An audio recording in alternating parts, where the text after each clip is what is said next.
Cool. Thanks for the introduction. And yeah, it's lovely to hear a little bit about what brought you all here and kind of what you've been up to. Um, just to introduce myself, my name's Dan Steele. I've been working in information security for the past 10 years.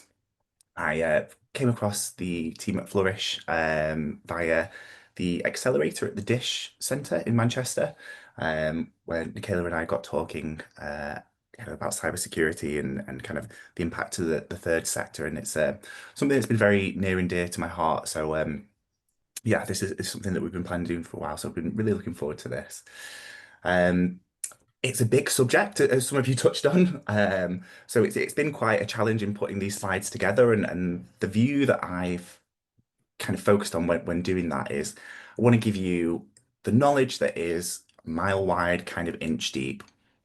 So if there is anything that we come across that you want to kind of dig into a little bit more, please pop your questions in the chat. Please raise your hand, shout, fire signals, whatever it is, and then we can stop and have a bit more of a chat. There will be three bits throughout the sections where we'll kind of pause and go into a breakout room and have a bit of a chat so you can apply some of the knowledge rather than just it being a bit of an information overload. Um, so with that being said, I will share my screen. Can everyone see the slides? We're good? Perfect, Dan. Lovely. So, little old me. Give you a bit of context of who I am and why I'm here in this very moment. So I've worked, like I said, in cybersecurity for the past 10 years, and my career has always been at startups, scale-ups, small businesses, and my roles have tended to be the first information security hire. I'm using information security and cybersecurity interchangeably here, and I'll touch on that in a second. But I've always been the first person that was hired to look at cybersecurity when a business turns around and realizes that there is a challenge there, needs to do something about it, but doesn't know where to start. So I've always been brought in to kind of figure out what needs doing and then do it because every organization's different. Every organization has different risks, and cybersecurity can be a bit of a money, time, resource sink in that with all the best intentions in the world, you can throw all the money at it, you can throw all the people at it, and you can still end up getting breached. So it's a real dark art in some respects, in that you need to figure out what is the exact amount of protection that's going to ensure that we don't get breached without slowing the business down, without wasting all our time and money, etc. So I did that for 10 years, and year and a half ago, I left full-time employment to start my own organization, focusing again at that specific market of small businesses, startups, scale-ups, because often I'd find a company would hire me and not knowing what they needed, and I'd get in there and then have a look at the situation, and they'd either need 10 of me or they wouldn't need me at all.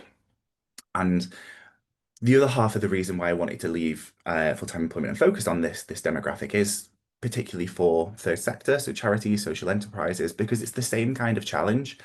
There's a lot of fear, uncertainty, and doubt that's sold in the cybersecurity industry. Spend 10 grand on this piece of technology or you'll get hacked by hackers, and it's more complex and it's more nuanced than that. So this is where Nicola and I kind of got together and identified that there was a need there. I want to be able to share this expensive knowledge that lives in my head to help people that are doing good protect themselves, because you shouldn't ever be priced out of the ability to protect your data in your organization. So that's a little bit about me. There's a really good report that comes out every year from the government called the Cyber Breach Report, and it looks at the statistics of in the UK for the preceding year. What is the extent that the private sector and public sector and the third sector are kind of impacted? And we found that in the past 12 months, 30% of charities have reported a cyber breach. So that's 61,000 across charities across the UK. That's compared to 43% of businesses. So it's slightly lower, sorry. but still notable. When we dig into that a little bit more, of those cyber breaches, 86% of them were started from a phishing attack. And we'll talk a little bit more in detail about how we can prevent some of these specific types of attacks. And we found that um, of those reported cyber breaches from charities, the average cost of remediating the negative outcome was £8,690. So this is a huge amount of money, especially when we're talking about charitable organisations that are don't have the money to pay this surprise 8,000 bill that comes out of nowhere. 16% of these breaches were deemed to have a negative output to the operations and the services that they provided as well. So there's a real tangible impact to the community and the services that you folks provide. So this is what I really want to help with. I want to go on to the goals of this is that I want to help you all think in a risk-informed manner, think like a security person, and demystify some of the complexity around cybersecurity. Because the crux of it's not as flashy as the industry makes it out to be. It's if you can think about this in a risk-informed manner, you know your technology, you know your systems, you know your operations, you know the data that you have, and you're in the best place to be able to make those risk-informed decisions. So we're going to talk about how, give you a bit of a framework to think about that, and do some exercises together so that we can apply the knowledge. I'm going to give you a brief introduction to some of the most useful controls to implement. So I've pulled out some of what I constitute the basic cybersecurity hygiene, and then how to think about applying those in your business. There's some useful resources as well in here, so I'll share the slides afterwards, and then there's some free things that you can pull from there. But ultimately, I'm here to help you make your organizations more secure. And conversely as well, I want to learn a little bit more about the challenges that your organizations face. I've been very focused on kind of startup, the scale up world, but my assumption is that it's a very similar challenge. But I'm here to learn from you guys as you are from me. Can I ask you a very quick question, Dan, just before Oh, you sure. move on? Just going back to your statistics there about charities, does that include social enterprises as well, or is that registered charities? Oh, that is a very good question. There's a link at the bottom here. I would have to check it. Mhm. What they specifically call it. I think they use the word charity, but I'd have to have a look at the definitions. I think it does. Okay. I'm just thinking that number would be bigger, wouldn't it, if it doesn't include social enterprises as well? So yeah, scary Yeah. number. Thank you. Yeah. Very scary, but we can fix it. Anybody who's just arrived as well, just to let you know that the chat is available for questions. But Dan has very generously said if you have any questions to raise your hand, or to just let him know, and he'll answer your questions. Thank you, Dan. Carry on. No worries. Lovely. So I guess it would be good to hear maybe if anyone would like to volunteer one, what if someone can give me a definition of cybersecurity? I'd like to understand kind of where we're coming from and what people think cybersecurity is before we launch into everything. Hi, good morning. I'm Jen from Sanctuary Cook-alongs. I don't know anything about cyber space or Yeah. security. So I'm coming from a very beginner's background. So we hold like Excel spreadsheet that keeps all our income and expenditure. And that's kind of locked in a OneDrive with a password. And then that comes into our um like we need to verify that that on an email address that's connected with our organization all through Google. And then I'm also thinking about online banking, Mhm. like where we've got two trustees, like two signatories. Yeah. But then we're training up like two other like treasurers from our community. So that's yeah. And I'm just thinking, like, I know data is very sought after, Mhm. but I think the concern for me is maybe like the finance part Yeah, rather than the data part. Um, and just keeping track of where everything is, I yeah, think, and making sure that that's okay. I think yeah. I don't have any concerns, and I've just missed the first 15 minutes, so I don't know what the concerns are.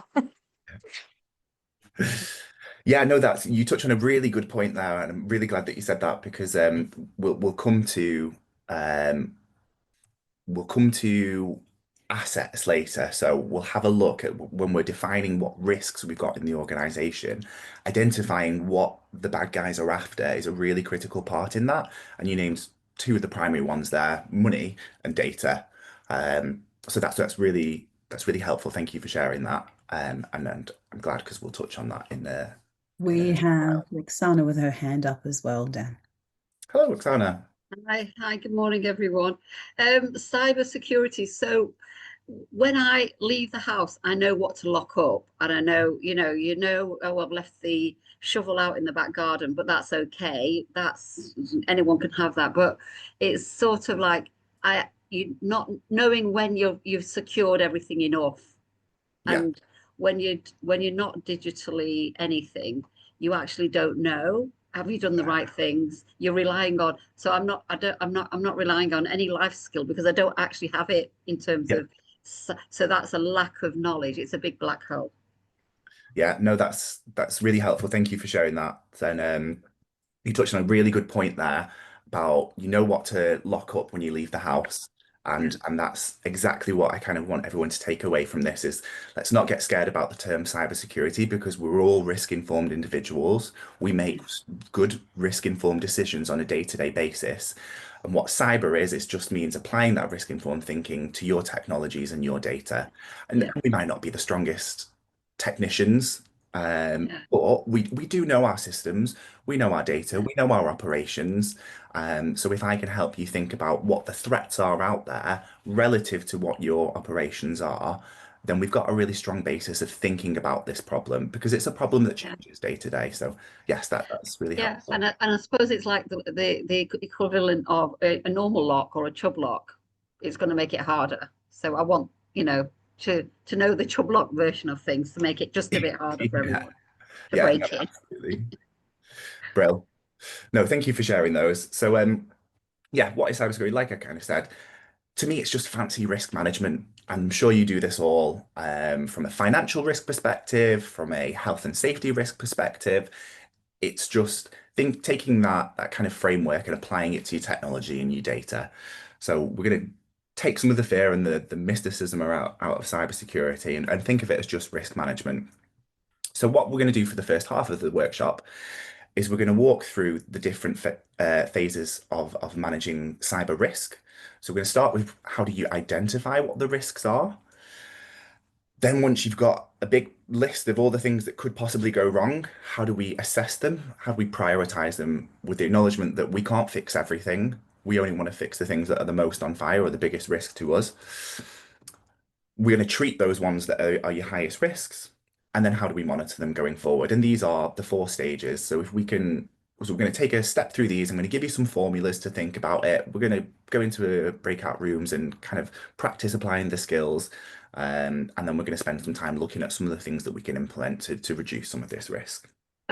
So Dan, when you see these programs on TV, it shows robbers and burglars opening a door so easily, and it Yeah. makes you realize that, well, what I thought was secure is actually no security at all. And I suppose I'm thinking, yeah, it'd be good to know what is that easy and what is a bit more of a struggle for someone. Really, it is because I don't have that information.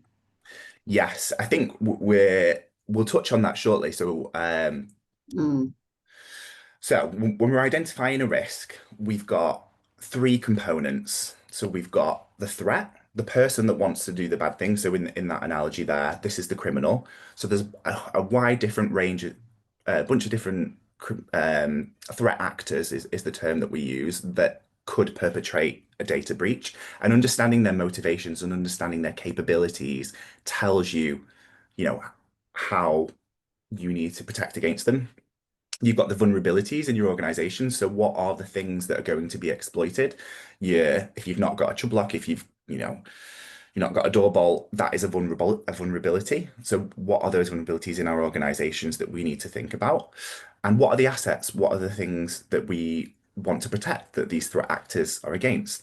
And you can think of this like you think of the fire safety triangle. In order to have a risk, we need to have all three of these things. And if we can reduce any of these to as close to zero as possible, then we're subsequently reducing the risk. So if we've got a really vulnerable organization with loads of good data, but no one wants to compromise your organization, then we don't have a risk. If we've got loads of hackers and we've got loads of delicious data, but we don't have any vulnerabilities in the organization, we don't have any risk. So it's about understanding what the three constituent parts are, so that we can identify the risks in our organization. So we'll go through each one by one and kind of get us thinking about what the relevant threats are to us. So there's four main classifications that we kind of group threat actors into. The first one, and probably the least relevant to yourselves, is nation states. So, the Russias, the Chinas, the North Koreas, the Americas, us, everyone. The nation state actors are highly capable. We're talking about the most competent cyber attackers in the world, but their motivations are to execute on government information intelligence objectives. So it's important to think about, but also maybe not super relevant to your organization unless what your organization does is something that's highly politicized and you think that it would be something that North Korea would be interested in. It's probably something that you can put to the side. Um, which is good because I find sometimes organizations or individuals get quite wrapped up in a lot of the media news that's like, Russia's going to hack into your systems, etc. Well, unless your systems have something that is interesting to Russia, then you're probably not going to be up against them. So it's good to kind of put them to the side. The second classification is criminals, demonstrated here by the lovely Tony Soprano. And criminals is a broad spectrum. So this is everything from, a teenage lad in his mum's basement that's just learned how computers works, has found some malware on the internet and just shotgun spreads it everywhere, up to kind of the thick end of the spectrum of kind of capability. And what we see is a lot of these organized crime groups are huge corporate enterprises of like 5,000 odd people. We see this when Interpol goes and takes them down. They have massive capabilities because they bring in so much money. A lot of the tactics that you'll see here are ransomware, um, and their kind of objectives are to get money.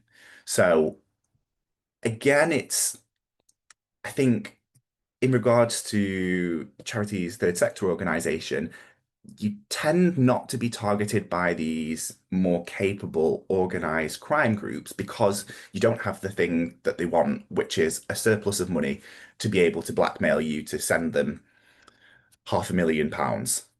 So that, again, kind of you're not up against the most sophisticated threat actors, but the thin end of that spectrum, that the teenage lad sat in his mum's bedroom who's just throwing malware left, right, and center, you might be up against that. But that's less of a concern because they're less sophisticated. And if we can implement basic cybersecurity hygiene, we can prevent most of those attacks because they're not very capable. They're not going to spend 6 months researching your organization and how to break into it because again, it's not worth the payoff. But you do want to make sure that you kind of not the low-hanging fruit.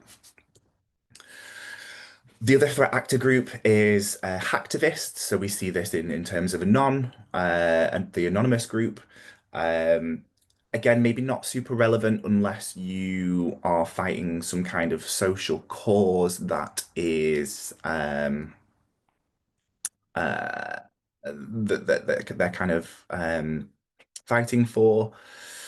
Um, and then the fourth is insiders, and people often forget this. So a lot of cybersecurity breaches do come from people internal to the organization, and we can roughly categorize this into two groups. It's malicious insider, so disgruntled employees, or accidental insider. So are we setting our organizations up in a way that is fail safe? You know, we don't want to give people excess access to things so that they can do things wrong. You know, we have to expect for things to go wrong. Um, does that all make sense? Yeah, lovely. So we talked about the threats. Those are kind of the bad guys out there that want to do the harm. What are the things that they're going to exploit? And it's important not to just focus on technology. So we get wrapped up in that, and you know, technology can be exploited, and there's a number of different ways that we can do that. So if you're not patching your systems, you're not updating your laptops, etc. If you've got weak passwords, if you don't use multi-factor authentication or things like encryption, or if you have lots of excessive access to systems, these are things that can be used against you by those threat actors. That being said, technology does what you tell it to do, and therefore, if you configure it correctly, it's actually quite secure. The easiest way to breach a company is by people. People are much more easily exploited than computers, so we see a lot of vulnerabilities in people as well. So a lack of training is a vulnerability. Are people easily persuaded? Are people disgruntled? These are things that we need to consider when we're trying to identify risks. And processes as well. Processes can be exploited if you don't have approval processes, dual controls for things like signing off payments, if people aren't prepared because there isn't documentations, if you haven't run through training, etc. These are things that are can be considered vulnerabilities and can be exploited by threat actors. And then to take it to the third point, the third constituent part of what constitutes a risk, what is it that these people are after? So we've got sensitive personal information, things that can be used against your organization to usually blackmail for money. Um, Systems as well. They want access to systems, sometimes even if it's just to install malware on there that mines bitcoins, for example, or they can take over your machine and use it to then attack someone else's machine. So you might not be the end target, but you are still an interesting target for some of these threat actors. Card data, really easy to monetize. It's worth thinking about, do you take card data anywhere? If you do, you might be in scope of a thing called PCI DSS, which is like a regulation that the card providers, Visa and MasterCard, push down onto anyone that handles card data. Do you have it in your organization, and how do you protect it is an important question to think about. Money, obviously, it's the most um, ultimately, all of these are to make money, usually, depending on the threat actor. So, how do you protect your financial systems, your banking systems, etc.? Passwords, they want access to people's credentials. It might not be for the system that the credentials were from, but if I steal your username and password for your email account, it's very likely that that might be the same password as your Facebook account or your bank account, etc. So again, it's more, you might not be the ultimate end target, but these are interesting things that the bad guys are after, and personal data as well. Um, I don't really, personal data breaches obviously can land you in trouble with the ICO, and there's things like fines there, etc. And I'm not going to touch too much on GDPR and data protection because it's a whole separate subject. But again, if there are any questions about that specifically, more than happy to take them now, or feel free to reach out afterwards. So those are the three constituent parts of a risk. We need to identify what risks our organization has. So who wants to do us harm, how could they do us harm, and what are they after? And we use this to create a risk scenario statement. So I've pulled one together here. This is an example of a risk scenario that would sit on a risk register. Um, to read that out, the lack of multi-factor authentication on our admin portal could lead to a hacker gaining access to our sensitive personal data of our service users. And you can see there, in that statement, we've got all of those three things, and you can switch those out for whatever is relevant to your organization. So the lack of multi-factor authentication is the thing that's going to be exploited. The hacker is the person that's going to be exploiting it, and the sensitive personal data of our service users is the asset that they're after. All makes sense. Cool. So I want to flip this to you guys now, and I want to maybe jump into a breakout room or two, depending on numbers, and just have a think and a chat with yourself. What do you think are the top three threats, the top three vulnerabilities, and the top three assets within your organization? Would you mind, sorry, just repeating you just outlined three questions. Who wants to do us harm? Yeah. What were the next two? So your vulnerabilities. So what weaknesses do you got? Do you think that you've got weak passwords? Do you not use multi-factor authentication? Are your staff not trained on security awareness? Those might be three examples of things that could be exploited. And Can then I- you, Oh, Ah, sorry, I meant that, you said who used three kind of really simple questions. Who wants to do us harm? Then was the next one, how could they do us harm? yes, so that would be your vulnerabilities. And then what was the next one? Assets, what are they after? What So are they like after? particular Okay, thank data. you. Sorry. No apologies. I just wondered, how many people who are on this call, how many of you have staff? How many of you are sort of a solo, you and your directors are basically running the organization? Um, I guess the question is, does anybody actually have staff? Yeah, we have one member of staff. We'll be recruiting another person. And Great. I'm also a paid member of staff. Great. What about you, Karen? At No Whispers, do you have any staff members? People are paid according to the work that they deliver, so we don't have the regular employment, full-time or part-time, of members of the team.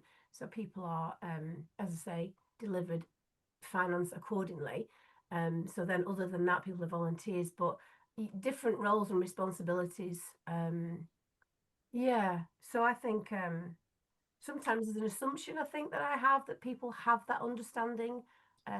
People accessing the banks, and we do have the two-stage authentication, etc. We do have a whole range of things in there in terms of protection. But I think there's other things too, like you said, Dan, about using the same password for everything, and that's really, really common.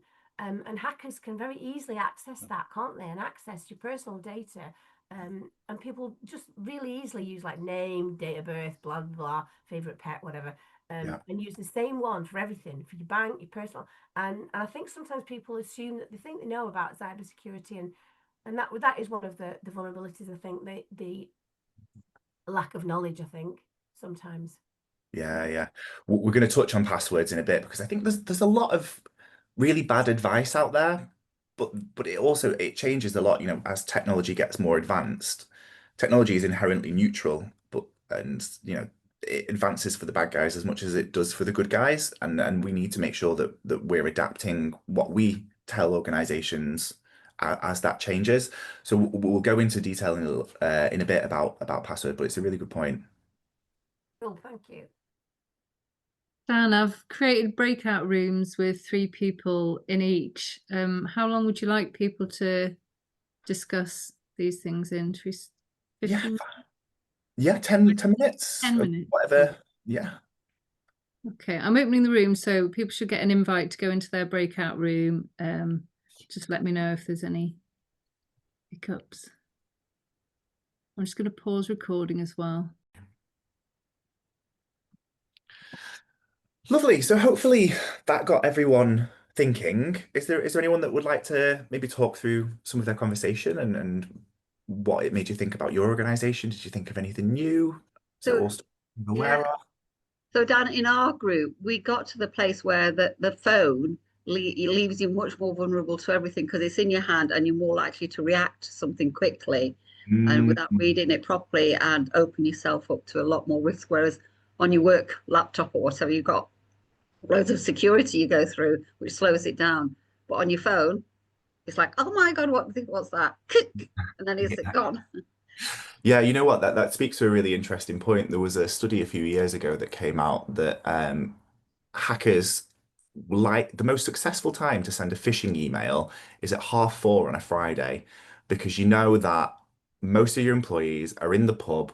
They're checking their emails on the phone, so it looks like you're doing a bit of work, and that very thing your risk levels have lowered, so you are more likely to just click it without really thinking, and then enter your credentials or respond to it thinking it's your boss or whatever it might be. But it's a very good point that, yeah, it's about how do you stay in, and we'll talk about this a little bit later on about that you system one versus system two thinking. You're very reactive to kind of more thoughtful responses. Nice. I Cool. was I was just going to say, Dan, one of our team members, she had her personal email address hacked Yeah. and a lot of her bank details jeopardized. And so then I started worrying, like, oh, well, maybe we need to be careful with giving her responsibility in case that would happen. So how do we know that it's like that we're safe?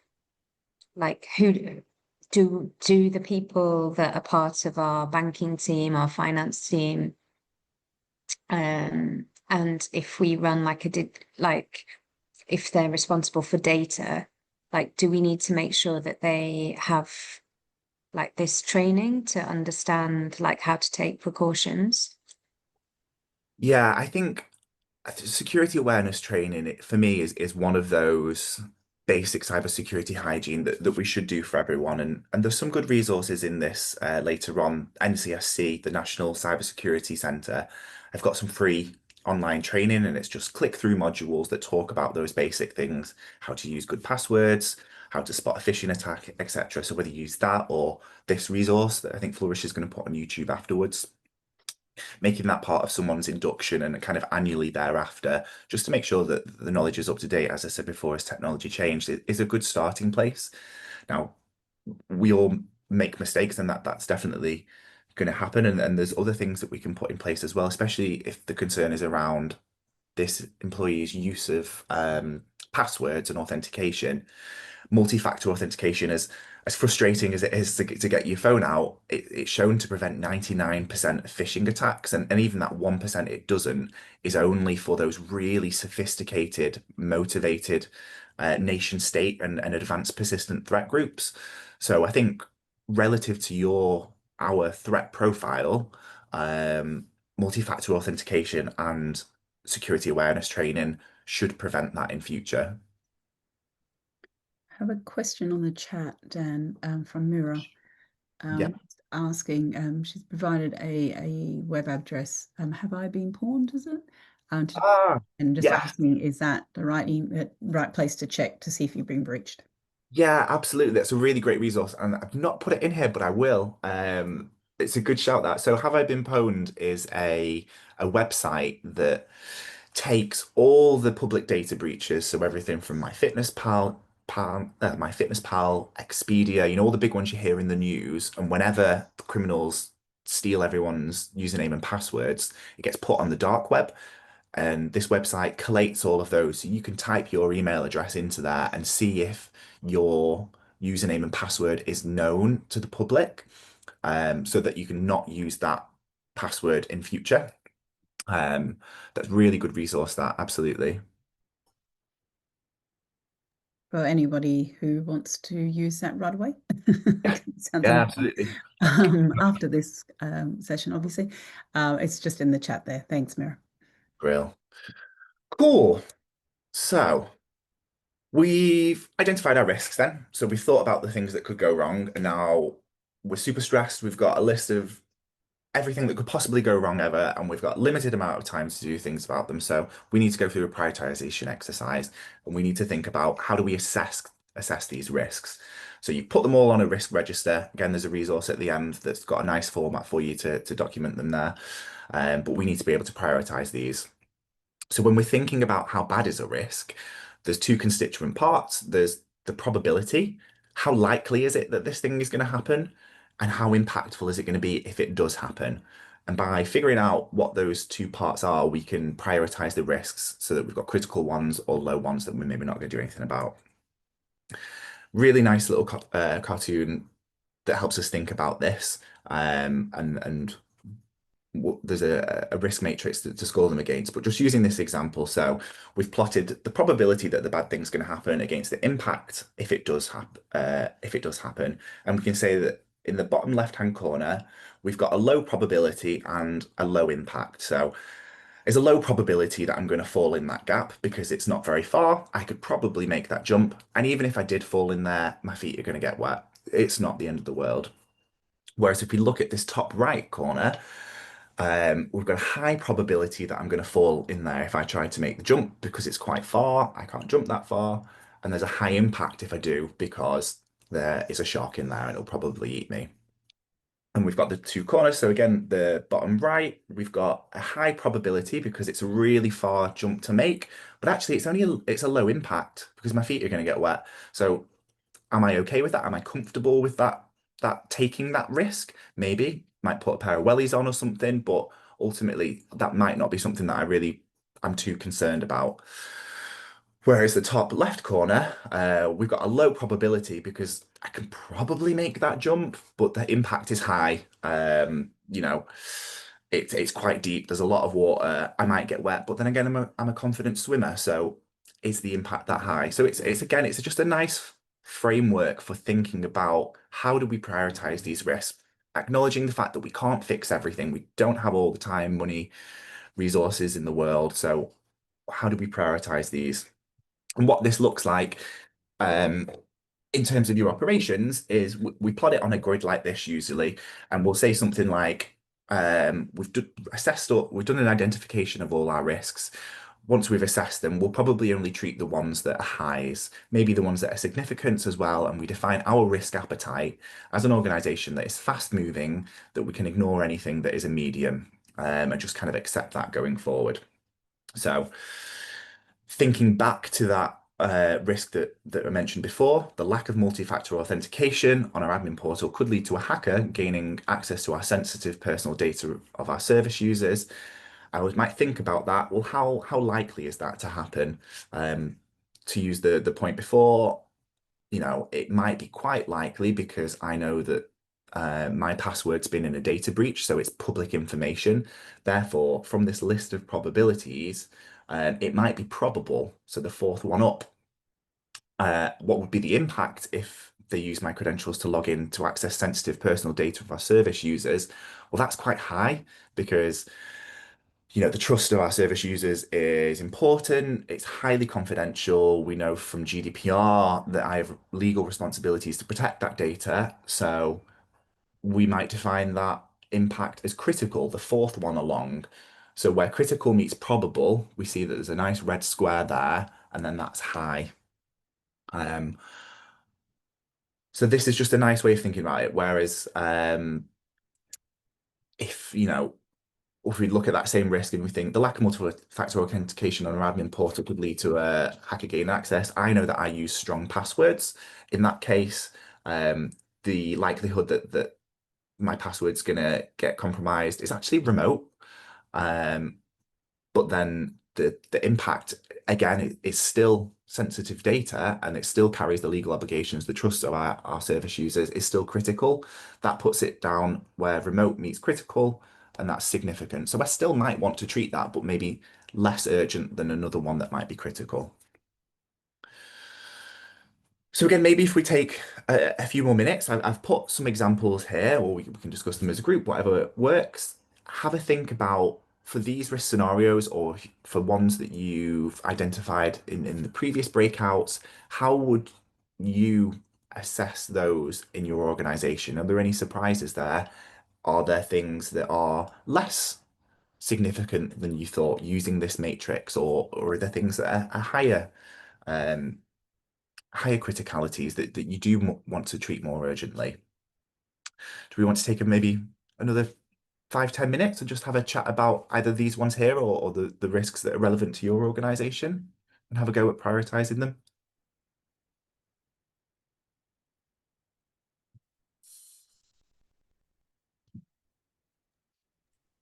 Anybody like to You mean the ones on the left? Sorry, the questions. Yeah, you want to do the ones on the left, or if it's more useful, specific risks to your organization, we can talk through and kind of apply that prioritization process. Could we talk about the first one? Yeah. So a phishing email, is that basically a dodgy email? Yeah, so let's say you get an email, one of your volunteers gets an email that says, "Hi, it's Amanda. I'm away from my desk at the moment. Please can you buy £100 worth of Amazon vouchers? It's for one of our trustees." That's a common phishing email that you might see. Okay.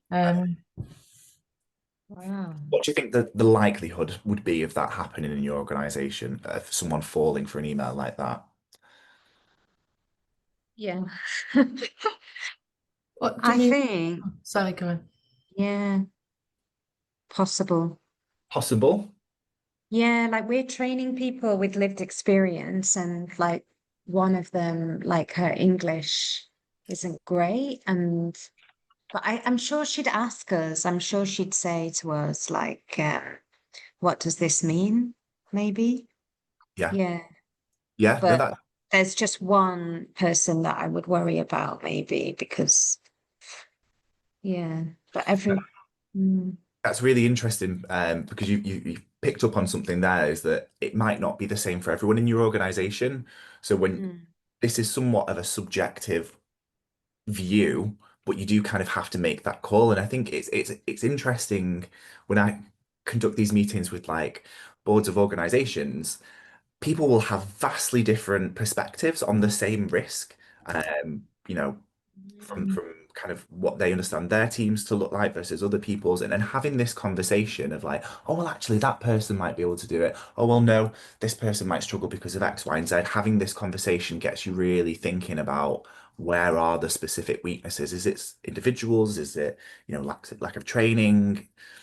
It's a really good point. mm. So in that scenario, then I guess if the phishing email is asking you to buy £100 worth of Amazon vouchers, what would be the impact to your organization? And again, this would vary for each different person.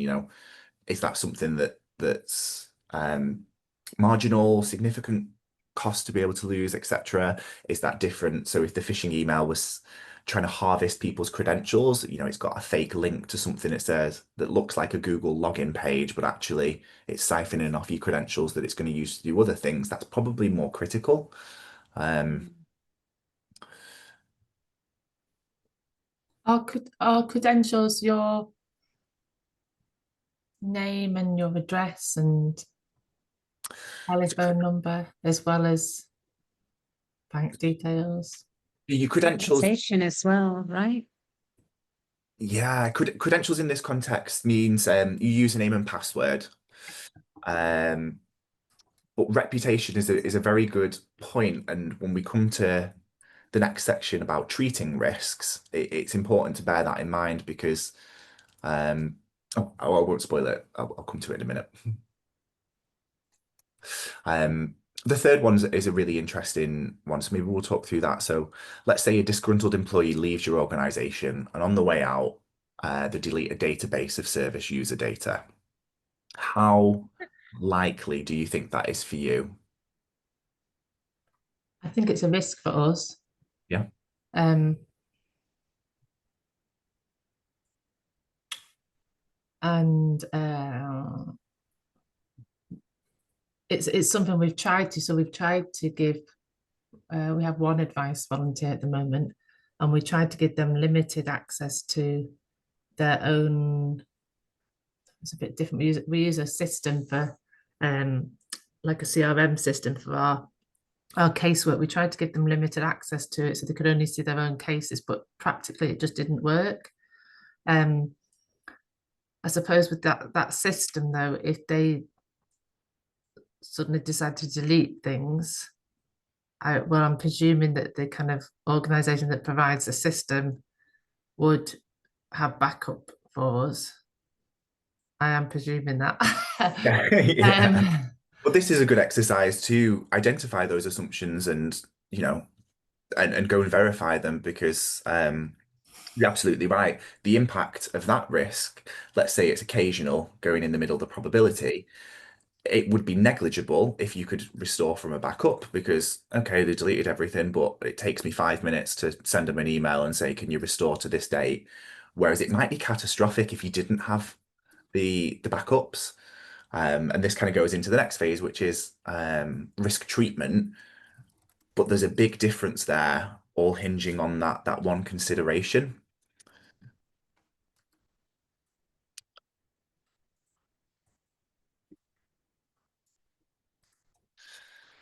So yeah, we get the concept of kind of risk assessments then. So we've identified all the risks that are kind of relevant to our organization. We've got this big honking list of risks now, and we want to prioritize them. And we've got a nice way to think about that.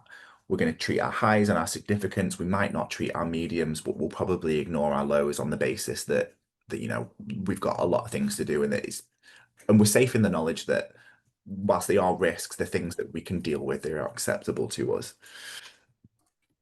So now the juicy part is what are we going to do about it? And when we treat risks, there's a 4 different ways that we can treat them.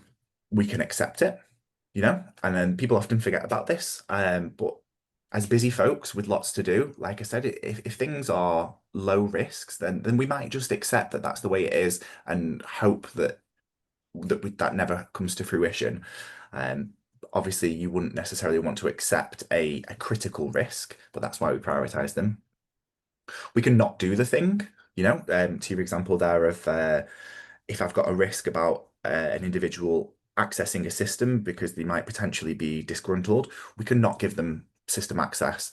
But to your point, that comes with the impact, the operational impact of, well, they can't do the job that we need. So it's an option, but one that you might not want to use very often. We can transfer the risk and to I think it was Jen's point about reputation. Transferring the risk means giving it to another organization. So if I build all my laptops myself and I don't really know what I'm doing, I can pay an IT company to do it. They will do it more securely. But even if there is then a breach from one of those laptops, I still carry the reputational risk because at the end of the day, if I've got a data breach and it gets public, I can't say to our service users or to the ICO, oh, well, it wasn't my fault, the IT team didn't do their job right. You still carry that reputational risk there, and that's something that you can't transfer. The impact that comes with that is lost future kind of trust in your industry. But the main thing that we're always going to do when we've got some critical risks that we want to reduce is we're going to mitigate them. And thinking back to the 2 constituent parts, we're either going to reduce the probability that it's going to happen. So how do we stop it from happening in the first place? We don't have crystal balls though, and we can never really get this to zero, but we can always have a look at how do we reduce the impact so that if it does, thinking to the conversation we just had about the backups, that's a really good strategy of reducing the impact. We accept that some people are going to be disgruntled, some people are going to do dumb things and delete stuff, but if we've got backups, that no one can access, then it's not as impactful to us. So we'll talk through these examples together, and we'll see how we can reduce either the probability or the impact. So let's say a volunteer falls for a phishing email, and the phishing email is asking them for the username and password, and they give them the username and password. One way that we could reduce the probability would be security awareness training. The volunteer would is less likely to fall for it if they know how to spot a phishing email. One way to reduce the impact there is if they had multi-factor authentication on the account that they gave the username and password for, even though the hacker has the username and password, they don't have their phone, so they actually can't do anything with the credentials there. So you can see that there's 2 different approaches there that we can take to mitigating the same core risk. Both are equally valid. If you've got the time and resource, absolutely do both. in that specific example, neither of those take a lot of time. You know, most systems will allow you to enable multi-factor authentication. Yes, it's a bit annoying. It gives you a bit of friction every time you need to log in. But ultimately, if it prevents a risk like this, it's worth the investment. Security awareness training as well. It's low operational impact. You can do it when people join, spend half an hour with them, talking about phishing emails and secure passwords, or ask them to spend an hour looking at this video or some of the videos and modules that I've linked later on in the presentation. So you can see that you know, we can reduce the probability, we can reduce the impact. Ideally, we can reduce both. So the second example, if we've got an unpatched laptop, so you know, a laptop that's on an old version of Windows, we never update it, that could get exploited by malware, specifically ransomware in this scenario. So, you know, let's say someone opens an attachment on an email that compromises the laptop and it's completely locked out and it's got a ransom message there. Again, we could reduce the probability of that happening by patching the laptop, you know, set it to automatically update, send people reminders once a month to be like, hey, make sure you go to settings, go to Windows Update, and you know, while you go for lunch, set it to update. We could also reduce the impact by taking backups of that laptop or having a spare one. So if it does happen, you know, people have still got access to the spare laptop, or they can you can just wipe it and restore it from to a version before it got ransomware. Again, you can see two different approaches. Probably, if you can prevent the thing from happening in the first place, it saves you a lot of faff. You know, it's never good to have to sit through an incident and have to go and restore from backup. So in this instance, the most appropriate thing would be to patch the software. How you do that, you know, setting it to auto update is probably the best, so you don't have to think about it. But you know, manually ask people to check once a month, make sure that they've applied their updates. Can I check that I understand that, Dan? Yes, of course. So when you're talking about that particular scenario, the threat is that the information that the hacker is taking from that laptop is then removed from the laptop, and so that information is gone then, and so the idea of patching it or updating means that it's been backed up somewhere, so that if the information gets taken from that laptop, there's a backup of that information somewhere. Or is the idea that if a hacker's gone into that laptop, it's vulnerable? So it's a good question. That the ransomware specifically, you might have seen it in the news. So what they do with ransomware, it's a specific type of malware, and if you don't apply your updates, then hackers constantly monitor for vulnerable versions of operating systems that can be exploited. They'll find a little way in, they'll create a piece of malware. And in this example, the type of malware they use is ransomware. And what ransomware does is it completely locks your system. And you'll just have a message saying, pay us £2,000 and we will unlock your computer for you, essentially. So in that scenario, they've not exfiltrated the data and taken it away from the laptop. They're just preventing you from accessing it. That one person from accessing that one laptop rather than the entire system. Correct. Different types of malware will do different things, and there's absolutely some types of malware where they will try and exfiltrate the data, but I don't think from a third sector perspective that's necessarily a risk that you're up against, because like I said, the objective is in that instance to extort you for money, which is not, you know, there are better targets for that. Whereas ransomware, it's one of those things that they just fling out onto the internet on the hopes that it gets onto someone's machine and someone has a spare £2,000 sitting around, and is willing to pay that to get access to the laptop back. Does that clarify that? Yeah, I'm just checking with being patched and unpatched. It's literally, I mean, it's the terminology patched is literally just updating that software and making sure that it is being backed up somewhere so that if something does happen to that particular laptop, it's not going to be a threat to the rest of the organization. Yeah, patched is just your updates. Yeah, we talk. Thank you. Cool. So how do we update? I have a computer friend who once said to me, "What? You don't update? What?" And I remember he did it on my computer, but I don't remember being shown how to do it myself. So how do we update and how often do we need to do that to make sure that we don't jeopardize our computers?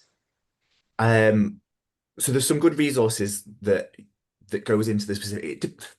The short answer is it depends on what computer you're using. I assume you're using a Windows? Uh, there looks like there's a window icon on the bottom. Is Yeah. that like four squares together? Yes. Yeah. Windows, absolutely.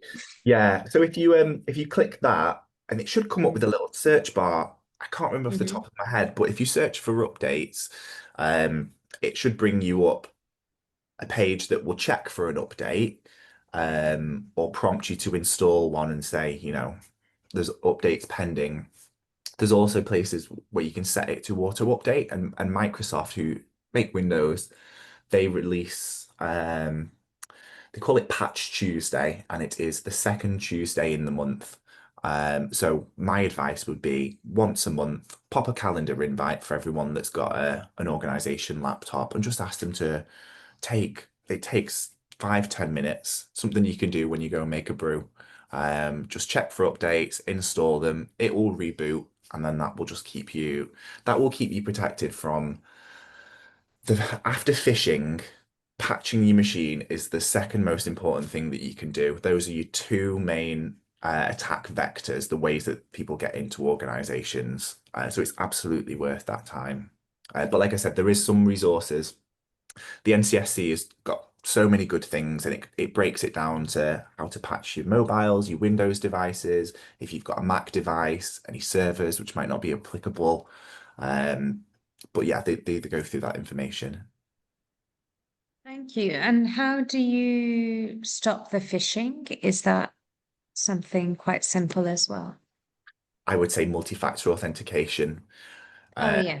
Yeah. on on you, I think of it in concentric circles. So your emails absolutely needs multi-factor authentication, because if I can get into your emails, I can reset your password to any other system. Uh, Mm. so that's the most critical one.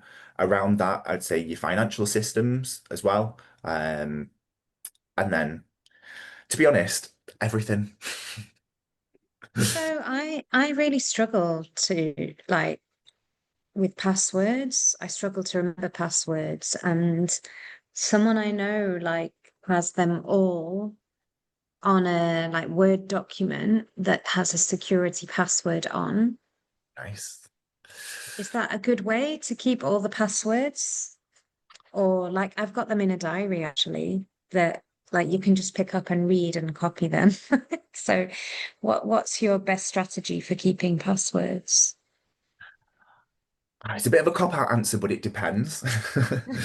Uh, um, it depends on your personal threat model, right? I guess, people will say never write your passwords down, and use something like a password manager, which is a piece of software that essentially does what your friend's password document does. It is a system that has all your passwords in, and there's a password to get into that. So then you only ever need to remember that one, because then you can go in and you can copy and paste them in there.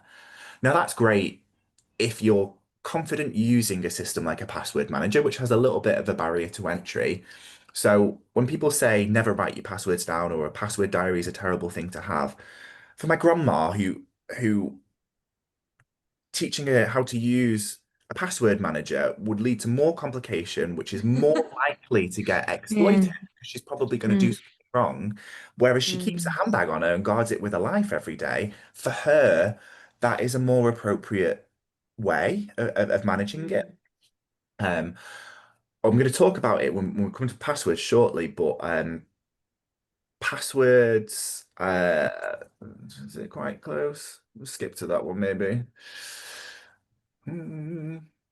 Yeah, when it comes to passwords, it's it's the size, it's not what you do with it, really. It's we used to talk about complexity with passwords, and we'd say things like numbers, uppercase, lowercase, lots of characters, etc. Whereas what we're looking for is entropy, which is the longer it is, the harder it is for computers to crack, which is where they try and guess every character. So you see something like that, summer 2025, exclamation mark, really common password. I think it's in the top 10. That would take a computer or a hacker 54 seconds to guess. Now, if you take four random words and connect them with a dash or connect them with an exclamation mark or some other character, that one that I randomly chose four words that were just in my head yesterday. Orchid miasma, chocolate octopus. And I can think of something funny in my head that represents that. So it's easy for me to remember and it's harder for hackers to break. So we're kind of moving away from the word passwords now to passphrases. Um, does that kind of help a little bit in that space? Yeah, that's really useful, but I always find it difficult to remember Yeah. them. Like how if you've got like 20 that you need to remember for certain things, like yeah, I might look into the password manager. I use a password manager. It's really helpful because then I only need to remember two passwords. That's the password for my email and the password for my password manager. Um, you can get LastPass is a good one. It comes with a free tier.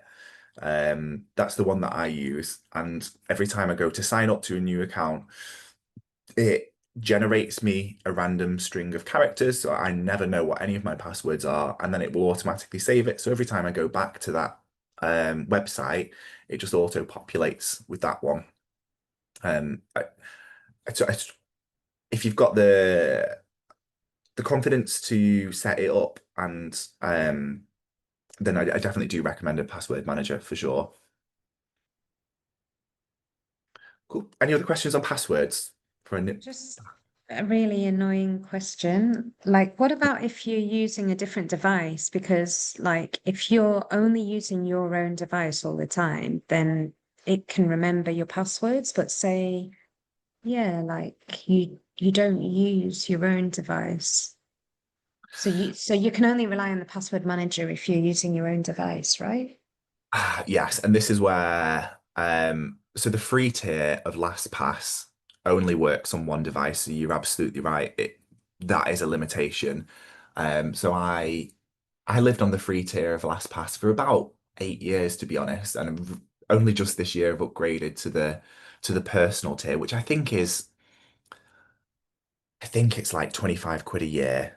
Um, and that allows me to be signed in on my phone, on my laptop, on my work laptop to get around that problem. So yeah, that is a challenge. Previously, I would be signed in on my phone and then I'd open LastPass and see what the password is and then type it in. So it's still a bit of friction, but it's a free they're quite cheap relatively. So I guess it depends on what you're protecting.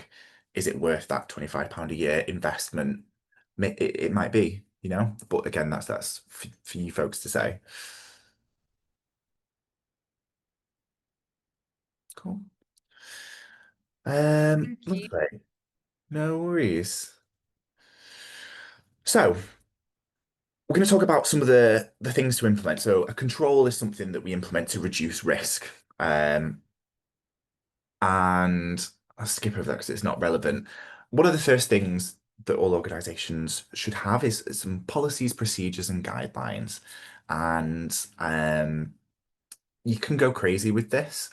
I have listed three policies that I think would be really relevant for you folks to do. They don't need to be separate. It can all be one information security policy.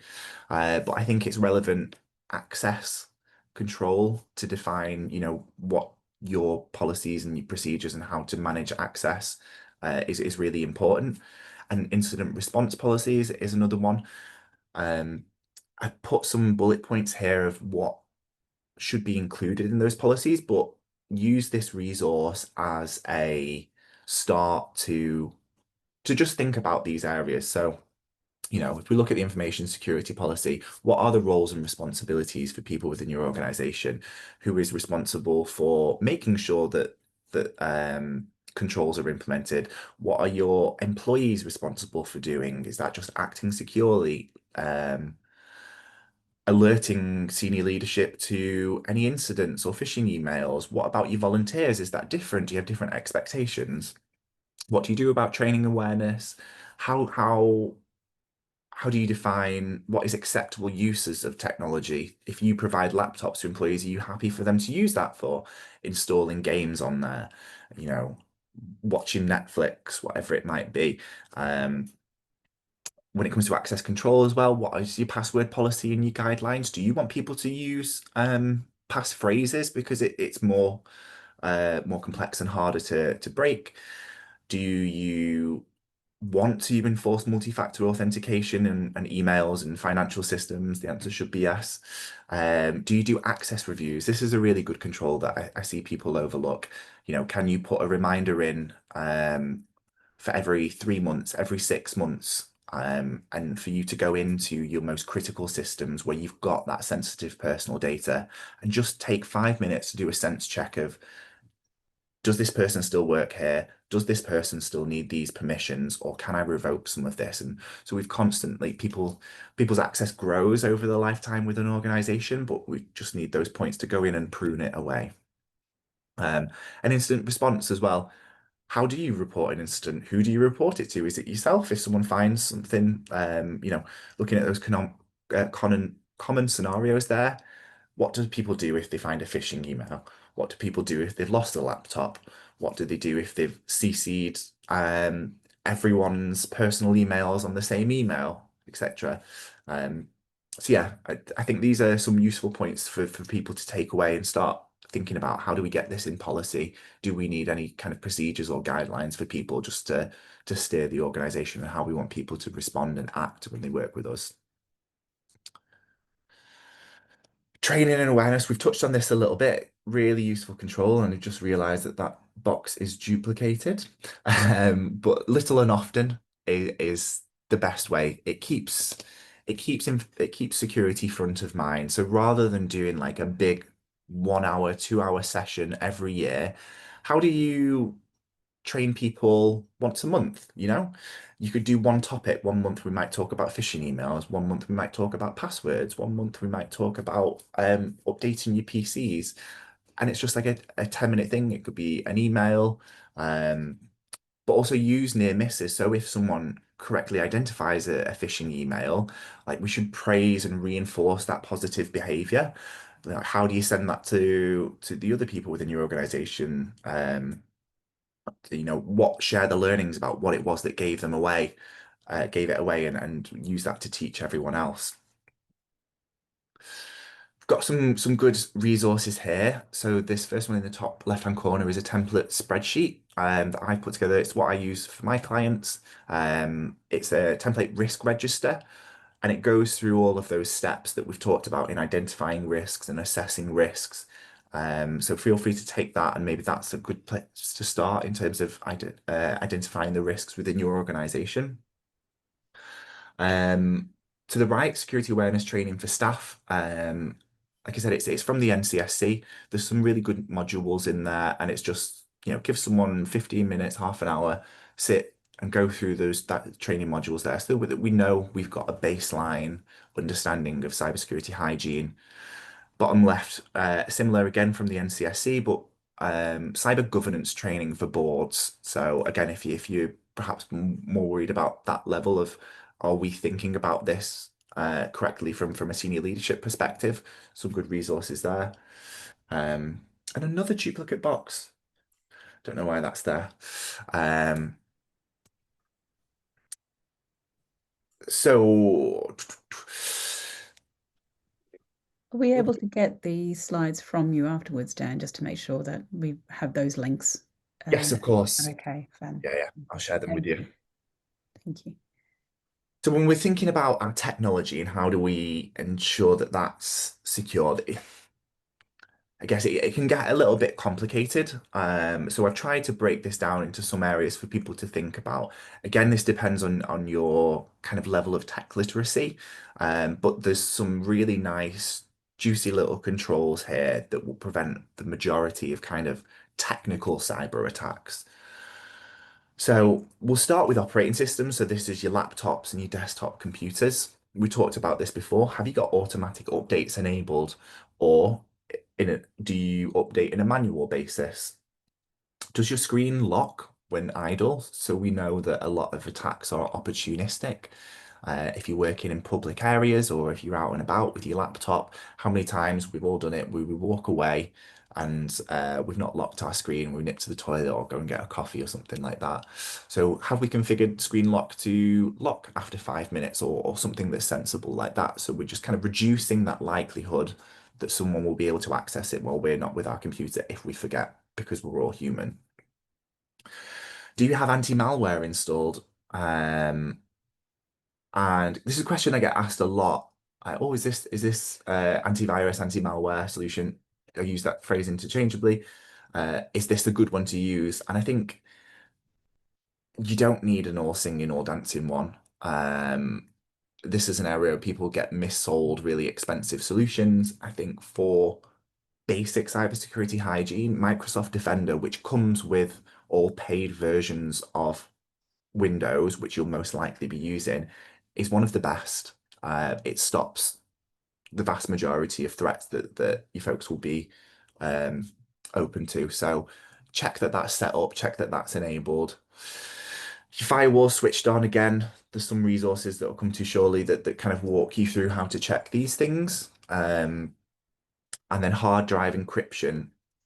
Sounds very super technical, but again, it's just a setting that you can switch on your laptops. And what that means is that, one of the most common cyber breaches that are reported to the ICO are people losing laptops. You got off the train and then you forgot to pick up your laptop bag, or you're out in the pub and you turned around and it had gone. What hard drive encryption does is that means you can't get onto that device and access the data. So if you're dealing with sensitive personal data of service users, you can say that that data is secure even when you don't hold that laptop anymore, because there's no way that anyone can break into that. So it's a really important control that that's often relied on for really common scenarios like losing laptops. What is hard drive encryption though? That's not when you just have a password to log into your computer, is it? No, so it's I guess so your hard drive is the thing that all the data's written on. So if I got your laptop and it wasn't hard drive encrypted, I could take your laptop apart, I could take the hard drive out and I could plug it into my laptop. And if it wasn't encrypted, I could then take all the data that's off there. Now, if it is encrypted, it's like an extra layer of protection. So you've got your username and password to sign into it. But if that hard drive is encrypted, it's essentially useless to anyone that's got the device. Now, people steal laptops to break them down and then sell on the parts. But you want to make sure that, fair enough, if you want to do that to my device, go ahead with it. But the data that's on my device, you can't access because it's the data of my service users. Does that clarify? Yeah, but how do you encrypt it? Do you have to pay or Nope. It's just a setting. So it's just a setting? Okay. yeah. Yes. So there's some guidance here from the NCSC that walks through, Windows devices, Mac devices, mobile devices. What do I need to configure to make sure that they're safe? Really great guidance. They'll be in the slides afterwards. Um, these are good, yeah, good little checklist, I think, to start with. Databases, hesitated whether to include this or not. I don't know how you folks operate, but if you've got any big databases that you need to manage yourself, maybe if you host them yourselves or you work with other parties that host data for you, these are some good questions to ask. Is the data backed up? Is it backed up somewhere else? So if that location goes down or that system gets compromised, they've not compromised the backups as well. On that, can I ask you, Dan? Oh, Because sure. a lot of us use things like Dropbox or Google Drive or sort of cloud storage. Mhm. How secure is cloud storage? And should we be backing up anything that's stored on cloud storage somewhere else? Cloud storage is you'll if you have a mooch through their SLAs, they will provide some assurance that will be like 99.9% uptime. And so they do backups to be able to assure that you can access your data whenever. The caveat with cloud services is that they operate what they call a shared responsibility matrix. So everything database down, the systems that host your data, they're responsible for. They'll do all the patching, they'll do all the backups, they'll make sure that you can access it. But everything from the application upwards, so like the access controls, is your responsibility. So if you give access to me and I do something dodgy like delete all your data, that's on you. But if they get hacked and their databases get compromised or they've got an unpatched system, that's on them. And they won't because they've got massive security teams and massive budgets. So you don't really need to worry about anything there. But it's important to understand what are you responsible for and what are they responsible for. Gotcha. Great. Thank you for that. No worries. Um, and with systems like cloud systems, logging and monitoring is always a useful thing. And if you have a look, I would suggest any important systems like this, maybe pop an hour in your calendar, log in as an admin and just click through the admin portal. Look for a section called security. Look for settings that you can switch on. That's usually the first thing that I do. Like with any organization that's first formalizing security, there will be some really nifty features in there that you're probably paying for, or maybe not switched on by default. So it's worth having a look, just going through your systems before we start doing extra things like what can we switch on? Switch on logging now so that if in 6 months' time you've had a rogue employee go through and do something, you're going to wish that you'd had the login in place beforehand. So yeah, just take some time to familiarize yourself with what you can do with these systems. Um, Oh yeah, SaaS. So that's your cloud systems. Again, make sure you've got appropriate access levels. To my point, just discussed with Jenny, you're responsible for making sure people got appropriate access levels. So again, have a review there. Do it once every 3 months. Is the data backed up? Are you responsible for backing them up? Most of the time, it will be the cloud service provider. And do you have multi-factor authentication that you can enable on those systems? Sorry, what do you mean by multi-factor authentication? No, no, good question. Please, I throw out these terms left, right, and center, so I'm glad you asked. It's when you log in, so you put your username and your password, and then sometimes it'll send you a text that says, please enter the code that you've just got. Yeah. That's MFA, multi-factor authentication. And what it specifically means is that it's you proving you from multiple things, and that there's three areas. It's something you know, something you have, and something you are. So something you know is your password. Something you have is your phone, so you can receive a text to your phone, or sometimes you might have like Google Auth where it asks you to put a code in, or something you are is another factor, and that's sometimes your biometrics. So like my laptop has a fancy little fingerprint scanner. So it's when we say multi-factor authentication or two-factor authentication, it's about authenticating you are who you say you are for more than just one factor, which is usually your password. It's always better to have something else as well. That's just your phone or a fingerprint or a face scan or something. Okay, thank you. That's really helpful. No worries.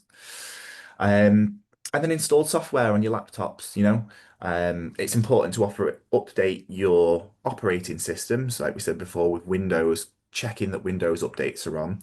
But then you also need to update things like Chrome or Safari or Edge.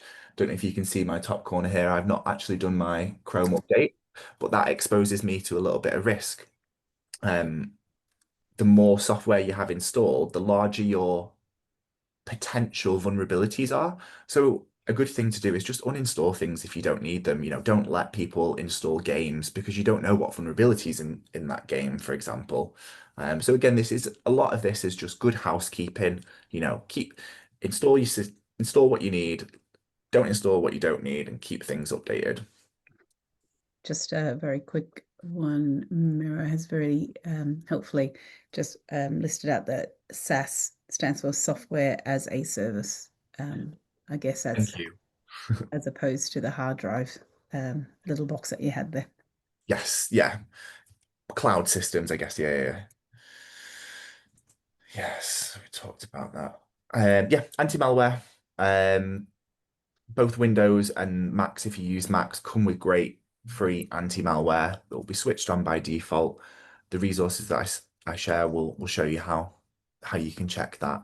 You know, in my opinion, unless you're doing lots of sensitive things, you don't need an all singing or dancing anti-malware, antivirus solution. I said those are the resources. So talking about secure operations, we talked about passwords. It's more about the length of it than it is the complexity. And the nice thing about this is that hopefully it's a little bit easier to remember. Password managers are great options. Unique passwords where possible, or thinking back to that concentric circles model, if your email is the most sensitive, so you never reuse that password anywhere else. And then maybe your financial system's giving them unique passwords. What I do, if I have to sign up to, I don't know, you come across so many things, don't you? If there's a t-shirt that I want from a website that I'm gonna never ever log into again because I just want that one t-shirt. I might just have a throwaway password there because there's no real risk, and it just it enables me. But it's again thinking about it in a risk-informed manner, whereas I wouldn't use my throwaway easy to remember password for my emails because if someone got into that, there's a higher risk.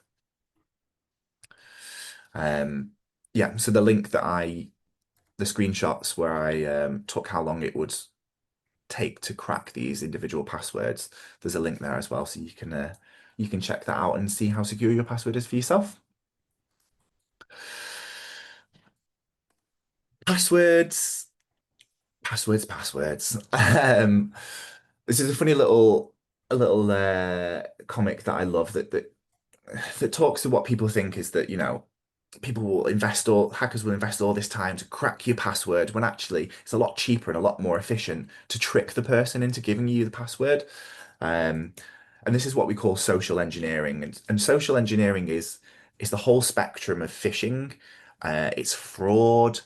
It's essentially exploiting an individual's psychology and the way that we think as humans to get them to achieve the objective that you want. So I want Jenny's password. I could try and hack into her computer, but she's got loads of good controls. It's encrypted. It's got an anti-malware. That's going to be really difficult. But I could try and trick Jenny into giving me a password. It's probably going to be quicker and easier to do it that way. And the way that this works is there's a really good book called Thinking Fast and Slow that kind of breaks the way that we think into two different levels.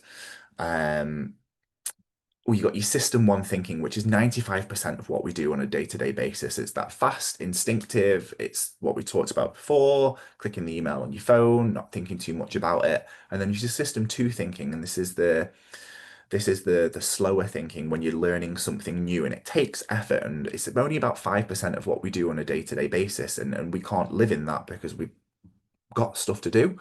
But this is what fundamentally hackers exploit, the fact that most of what you do on a day-to-day basis is that intuitive and instinctive system one thinking. And I like to break social engineering down into this so people can understand what the underlying vulnerability is in the way that we think, because it's the tactics that change. At the moment we've got this craziness that's going on with AI. I delivered a a social engineering workshop for one of my clients in February, and I taught them, this is what you spot in an AI video. Look out for X, Y, and Z. But now, 6 months later, that's changed because tech has changed so much that the things to spot are no longer relevant. But what they are trying to exploit in us as people is this same kind of the same vulnerabilities. It's a false sense of urgency. So is an email trying to pressure you into something? We even see this in marketing. You've got 24 hours until the sale ends, etc. It's I need access to this system urgently. Please reset my password, send it to this account, etc. It's reciprocity. Is someone reaching out in a phishing email and, offering to do you a favor in the hope that you will do one in return? You often see these people pertaining to be IT service desks, like, oh, I'm phoning you to help speed up your computer. If you just install this piece of malware, well, obviously they wouldn't say malware, but you get where I'm going with that. Authority bias. So often we see a lot of phishing emails pretending to be from senior leadership. Hi, I'm the CEO, sent to a new starter. I need you to do X, Y, and Z for me. Go and buy these gift cards and then send them to this address. I'm in a meeting. I can't speak to you right now. Familiarity bias. A lot of times people will use phishing to kind of uh, use phishing in conjunction with information that's available on the internet, so maybe your Instagram or Facebook, etc., to build a sense of familiarity, to lure you into a false sense of security, to then ultimately get you to do what their ultimate objectives are. Social proof is another one. Fraudsters will often point to other people, oh, it's okay. I already spoke to Jen. She's done this for me. Don't worry about it. Yeah, just sign here, just send me your password. Yeah, this is a normal process. And reciprocity, that's another one that's duplicated. We talked about that one already. So yeah, social engineering, it's a big and complex subject. The form that we see it most in is phishing, but it could be people over the phone phoning your organization trying to trick you into something. It could be deepfake AI videos, not relevant to kind of yourselves, but it's important to understand as humans, how are we tricked into doing things that we shouldn't be doing. It's a subject I really love.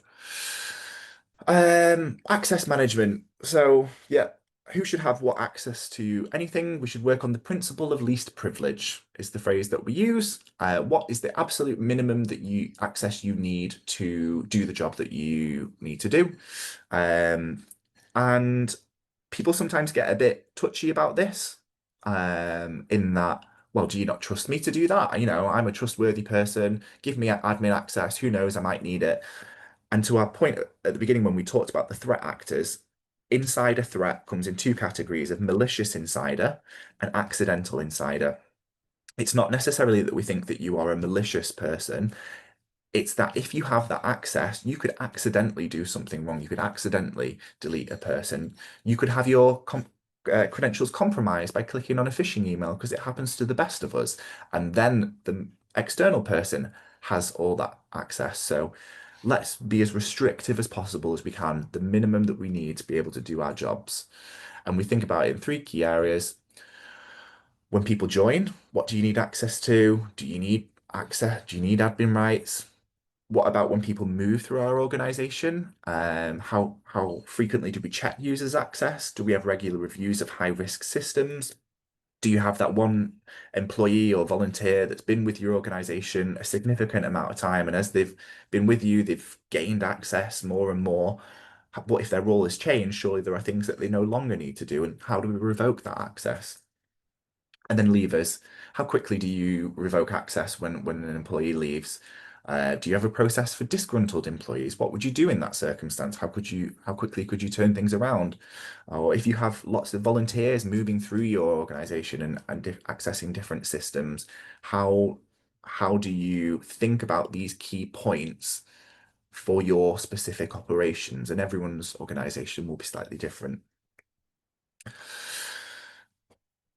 Then we have to think about what happens when things go wrong.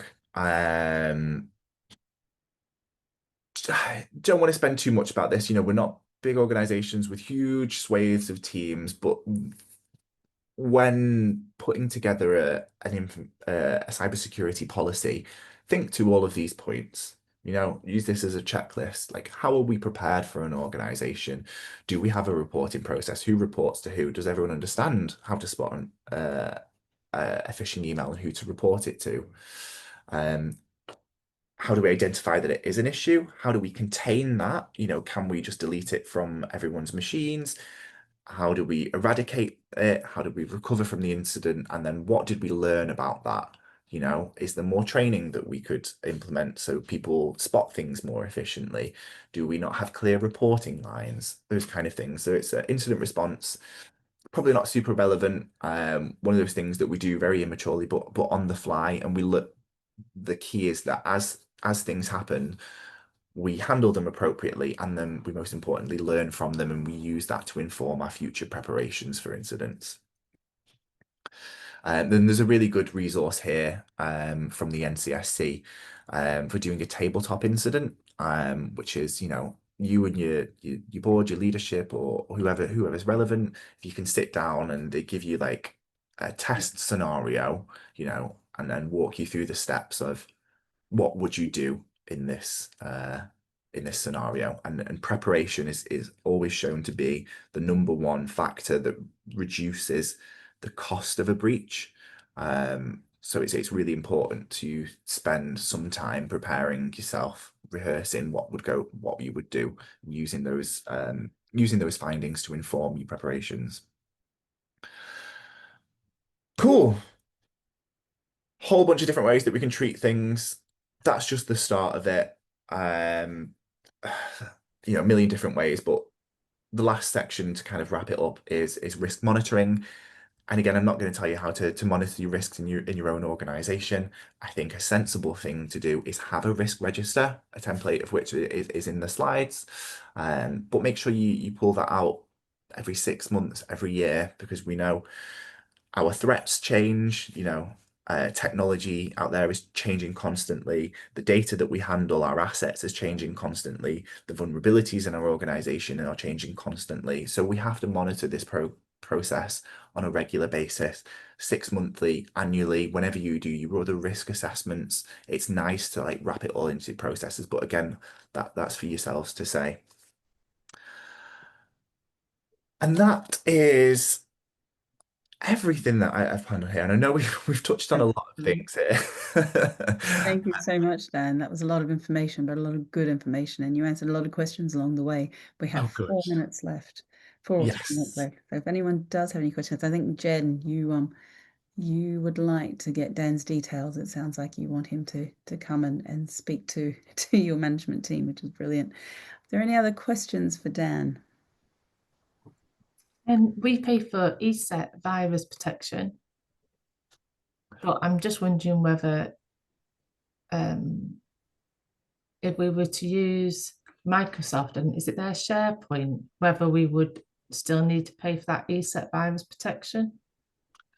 Are all your computers Windows devices? Yeah.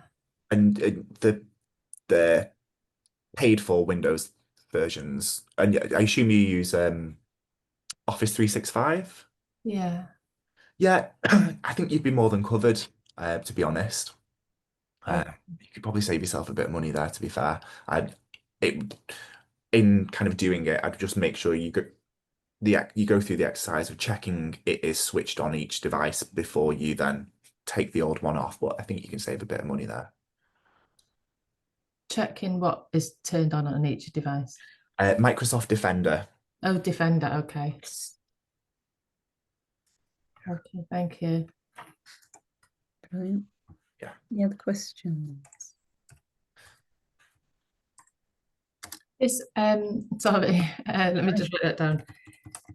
We're considering or about to pay for an IT support service that's used by other organizations that we know. So we're hoping it's good.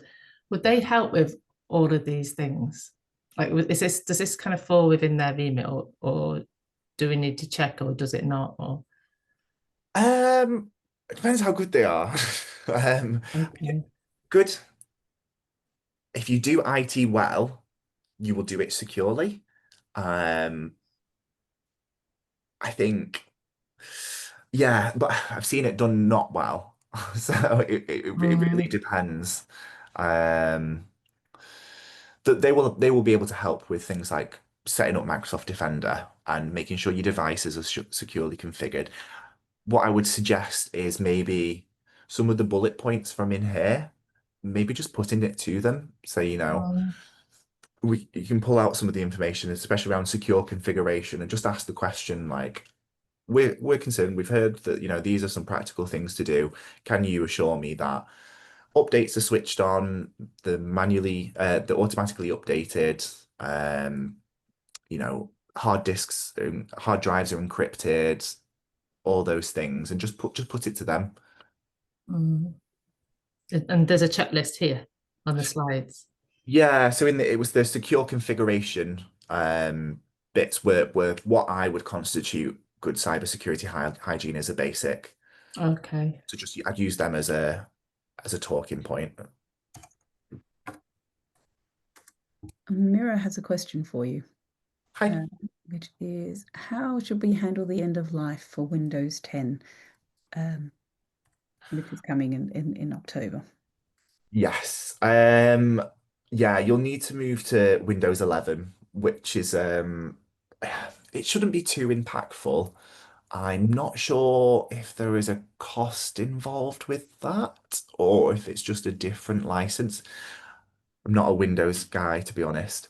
But yeah, when something becomes end of life, what it essentially means is that they won't make any more security patches for it, and those are some of the most exploited devices. So I don't know if you remember the NHS breach that happened in 2017.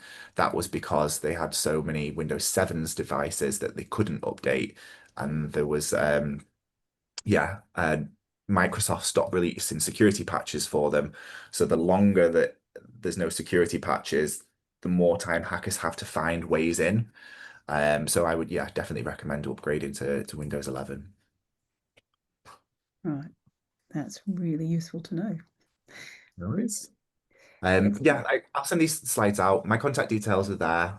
There's also a link. I've got you can book some time into just have a chat for half an hour. And if there's anything that I've not gone into in specific detail, then absolutely more than happy to talk about your specific use case. It's hard writing some of this and it being quite generic to everyone's use cases. There's a lot of nuance in the detail that is really important. So if you do want to have a chat, then the link for booking a meeting is in the slides. Fantastic. We're going to end it there. Thank you very much, Dan. Thank you everyone for coming, and for your questions and for being so engaged. I'm sure we'll be sending out sort of a feedback form. So what would be really great to understand is what else in this area we can sort of look into, other sort of follow-on courses, bring Dan back and sort of look at specifics if you have anything that you think would be really useful to understand or to really explore. But thank you so much for giving us such a detailed and really easy to understand too, and really appreciate you sort of taking our questions on board and really making sure we understood. But thank you everyone for coming, and have a lovely day. Have a good one, guys. Thank you very much. Thank Thank you. Bye you. now.